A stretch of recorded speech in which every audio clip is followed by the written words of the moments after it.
Panther people, what up? The Panthers lose again. No surprise, but you might be surprised at what I have to say about Bryce. Going on and watch the Panthers post. Carolina loses 28-14, a rematch of Super Bowl 50, and boy, did I long for that 2015 Carolina Panthers team. I think Daniel Jeremiah said this best. He was at the Panthers-Chargers game. He calls the plays for the Los Angeles Chargers. He talks about, when you go to a stadium and all the jerseys being worn are former players, your team's got a problem. And he was kind of subtweeting the Carolina Panthers fan base where there's really nobody on this team that you would buy their jersey and feel good about it. Maybe Derek Brown, but he's not even playing. But let's not bury the lead here. Let's talk about the one player that had a spotlight on him in a good and bad way, and that's Bryce Young. He was set up for failure heading into this game. Not making excuses, but it's just a fact. He didn't have Adam Thielen, who was his security blanket in his first year. He caught over 1,000 yards last year. He was not playing. Deontay Johnson is speculated to be one of the wide receivers being traded off for a mid-round pick at some point before the November 5th trade deadline. Just realized that's the U.S. election day as well. So that's going to be a busy day for everybody, really. So didn't have those two guys up against the top 5 defense in the Denver Broncos. You're at Mile High. I don't think he's ever played in Colorado in his life, maybe in high school, but that was about it. And so basically his top 2 wide receivers were Xavier Legette, Jalen Coker, David Moore. That was it. He also had Chuba Hubbard, but you wouldn't have known that looking at this game. But either way, so this was a huge referendum on who Bryce Young was. Is he going to continue to be a starter in this league, or is he destined to be a backup? In that first drive, mind you, that was caused by a Shide Tuttle strip and recovery of the fumble of the Denver Broncos. Kind of made me feel pretty good. The Panthers always come out a little bit hot. Last 2 games out, they scored first. This one off a turnover, which is a great sign. Normally, complete teams do such things. And the Panthers worked down the field. And they were, like last week, they were moving the ball very well against the Washington Commanders. They really were. The commentators even said they're moving the ball with ease, and they were doing so, relying on the run.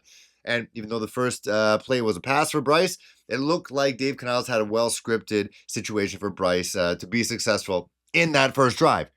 And then, a couple things I really wanted to see from Bryce in this game to make me think, should he be staying under center for the rest of the year with Andy Dalton? He's got that sprained right thumb after that car crash.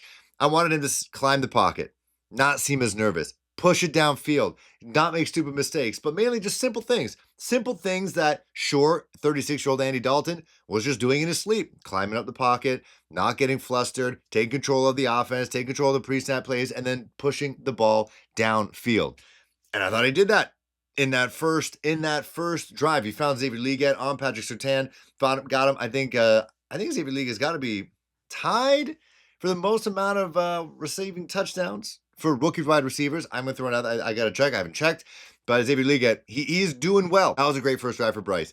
And then after that, in between there, he did some nice things. He had some nice throws, mainly Jalen Coker, who we're going to talk about. But it wasn't anything that filled you with a lot of confidence that he could take this team to the promised land. And unfortunately, the longer Bryce is going to stay in the league, the more people are going to compare him to other first overall picks or second overall picks. Did you look at that Washington Commanders Chicago Bears game today? Jaden Daniels, second overall pick in last year's draft, looking like a superstar. Now, Caleb Williams, he's been doing great things as well this year, no doubt. And then obviously CJ Stroud. So it's wild that I know we want instant success in this world, but Bryce Young, even those last couple of weeks that he was sat, I will say this on a good side. He didn't seem as scared, lack of a better term, didn't seem as nervous. People talk about him getting sacked 62 times. It didn't look like that was weighing on him as much today. He was climbing the pocket a good amount of times. He got some pretty good protection most of the game. And when he had a clean pocket or when he had a little bit of less cushion as he would probably like, he's still stuck it in there. He threw some balls when he was getting hit. He climbed the pocket a little bit. He did push it downfield, maybe a little bit too much. We can talk about Dave Canales in a couple seconds, but I thought he played a little bit more confident than he had before. I'm just being honest. Was he good in the end? If you were to compare him to the guy literally on the other side of the field and Bo Nix, not even close. Was Bryce Young playing against the Carolina Panthers defense? Absolutely not. Now, whenever we hear Jadeveon Clowney say in practice he was dotting us up all over the place, that's not saying much. Carolina Panthers defense, not good. But then Bryce had a garbage time touchdown.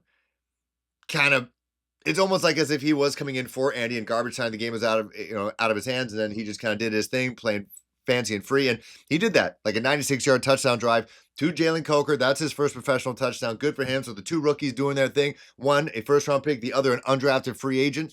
And yeah, that looked good. But then again, that was like with less than 2 minutes to go.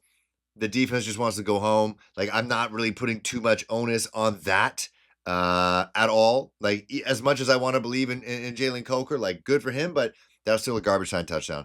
Doesn't mean anything. But the way I feel about Bryce is, if he's not going to be a train wreck, mind you, he did throw 2 picks. One was an overthrow to Tommy Tremble, who, welcome back to him, concussion protocol. And the other one was just a great play. A great play by the defensive back with Denver. It looked like he, as a commentator said, he was turning around just to make sure he didn't get a PI call. Ended up having the ball underthrown. I thought Jalen Coker was about to moss a guy. That would be a great first professional touchdown for undrafted rookie wide receiver in Jalen Coker. That'd be great if that was his first tuggy. And not the one in garbage time, but even still, it's still a touchdown in the regular season. It's great for him. But unfortunately, it was just a great defensive back play. I don't think as much Bryce could have done. He underthrew it a little bit, but it really was a gimme ball. Jalen Coker had both hands on it. He mossed the guy, and then the cornerback just had better leverage, and he came down with it. That's just the way it is. So it wasn't a complete train wreck by Bryce Young. Is he Jaden Daniels? No. Is he Caleb Williams? No. Is he CJ Stroud? No. Is he Anthony Richardson? No, but at least he played the whole game. Anthony Richardson throwing the white flag in the third quarter because he's tired. But you keep Bryce in there. If Andy Dalton was brought in to be the mentor and the backup quarterback, this team is 1-7. What are they playing for right now? Anyone who has any self-respect and thinking that they should be winning championships right now, they're probably going to get traded anyways. Adam Thielen, he's probably gone. Deontay Johnson, he's gone. Miles Sanders, remember he was a topic of trade talk? I think he's gone too. J.C. Horn, they got to decide, are they going to pay him or not? Or are they going to franchise tag him? I don't know how it works contractually, but if he thinks he's too good for this team, he's probably gone, unfortunately. This team's not playing for much. They're just self-scouting. Who wants to be on this team? Who wants to buy into the culture? Who wants to buy into this program that Dave Canales and Dan Morgan and Brad Tels are trying to build right now? And if you want to see if Bryce wants to be a part of it, does he want to be a part of it? Like, are you really going to, is getting rid of him and his potential as the bridge, which I threw out there that maybe he's the bridge, maybe Andy Dalton's not the bridge, maybe it's Bryce. Bryce is the bridge, or maybe he's a high-end backup. I don't know, with the Carolina Panthers, because really, what are you going to get for him? Is the loss of his potential and consistency, if you keep him with Dave Canales for another year, this year, next year, is it worth a 7th? Like, what are you going to get for him? Like a 6th round, 5th round pick? Like, people saw him again today. Like, if anything, GMs are calling Dan Morgan right now, like, hey, I'll give you a 6th now for that. For that. What I just saw, that's a 6th round pick. I'm sorry. Like, is it really worth it? I don't think it's worth it. I think Deontay Johnson for a 4th. I think Adam Thielen for a 5th, 6th. Like, that could potentially be worth it because, Thielen's on the end of his rope. Deontay Johnson, I think the longer the season goes and it's still just one win in the win column, he's going to get more upset. And that could be detrimental to Bryce Young if they don't want to be a part of this culture, be part of this rebuild. So you stick with Bryce. And if you're going to stick with Bryce, I know we're talking about self-scouting and all that, but don't make him throw 37 times. Now I'm going to put the crosshairs on Dave Canales right now. What happened to Chuba Hubbard? Like, you want to protect this guy at all costs, like literally physically protect him. So he's not having guys free rushing him and smacking him on the blind side. You run Chuba Hubbard as much as you can. And hopefully Jonathan Brooks comes and he's healthy. He's actually good to go mentally and physically. You run the damn ball. Why did we run Chuba Hubbard 15 times? Bryce Young threw the ball 37 times. Why? Why did we do that? Don't do that. Don't do that. Like, you chop that down by like 10 or 15. Maybe he doesn't throw 2 picks. Just control the damn clock. You can move the ball. You got one of the best offensive lines in football. And just run Chuba Hubbard. I think you guys may have found someone in Jalen Coker. If you're a Panthers fan for a long time, there's a long list of undrafted wide receivers that they pick up and we got all excited for in training camp, and they never pan out. They don't even make it past week 2. They're just stuffed somewhere on the practice roster and then released. This guy is doing his thing. He's a big body. He runs nice routes. Going to Steve Smith. We saw it out there. He's got great strong hands. He's a big target as well. He's one of the bigger receivers. He's 6'1", 200 something. He can catch the ball. You saw what happened when he tried to moss a guy. And at any other time that could have happened, maybe a better throw from an Andy Dalton, whoever. I don't know, maybe Bryce just angles it differently.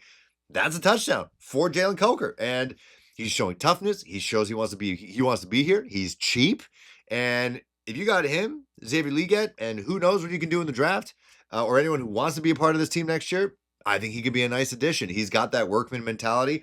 That's what they want to build here. You got a young, optimistic, very youthful, youth pastor type, Pete Carroll 2.0 type coach, and Dave Canales.